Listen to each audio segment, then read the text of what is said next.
Do not throw out brown bananas. If you have some overripe bananas that you know you need to use up, cooking with them or making a banana bread is not the only option. You can just freeze them. Now, it's not too late to freeze bananas when they look like this. In fact, brown bananas are sweeter, which means they are actually perfect for freezing. Just know that if your bananas have any slime, mold, liquid underneath, or they look like this, you've left it too late to freeze them. But if they're just brown, they are still good to go in the freezer and definitely not ready for the bin, which is why it's kind of mad that in the UK we throw away nearly 1 million bananas every single day. So in today's video, I'm going to show you 3 really easy ways to freeze your overripe bananas and exactly how to use them. Which way you choose to freeze your bananas will depend on how you intend to use them, but either way, it will only take you seconds, literally. So if you've watched any of my other videos, you'll know I'm not one to gatekeep. So I'm gonna start off with my absolute go-to way of freezing bananas, and that is to literally freeze them as slices, approximately 1 centimeter thick. Now, before you chuck all of your banana slices just straight into a freezer bag, you're gonna wanna freeze them like this on a baking tray lined with baking paper to stop them clumping together. But after an hour of freezing like this, you can transfer them from the tray into the bag. Now, this is my go-to way of freezing bananas simply because I find them so much easier to use up like this. For example, I love making this chocolate milkshake for the girls. I'll pop the full recipe below, but this is a massive year-round hit in our house. And in the summer, I also use my banana slices to make banana ice cream. Now, over the years, I've experimented with different fruits, but we are a family of chocolate lovers. So this one is our favorite. It's similar to the milkshake, but it's a thicker version. And you can also add the ice cream mixture into lolly molds, which look, is so cute.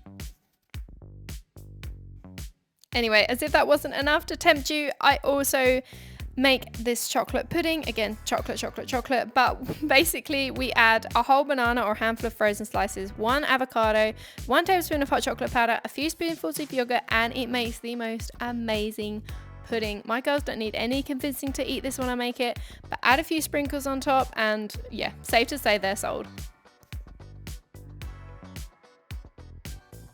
So the second way you can freeze your bananas is arguably easier because all you need to do is peel your bananas and freeze them whole or in half, and literally just like that. Now I'm freezing mine on a tray because I've got a couple here. I don't want them getting stuck together, but again, you just let them freeze for about an hour and then you can transfer into a bag. Now you might want to freeze them whole instead of sliced if you want to use them in baking, and you need to know exactly how many bananas you need. And when it comes to using it, you can just let it defrost before using it. So I let this banana defrost for about half an hour and then before I wanted to use it, and then when it comes to using it, just use it as normal, but make sure you discard any liquid that comes out, and then just continue with your recipe as normal. So here I'm making my frozen banana into breakfast muffins that I make pretty much every single week, and honestly, you would never know that these muffins were made using bananas that were previously frozen.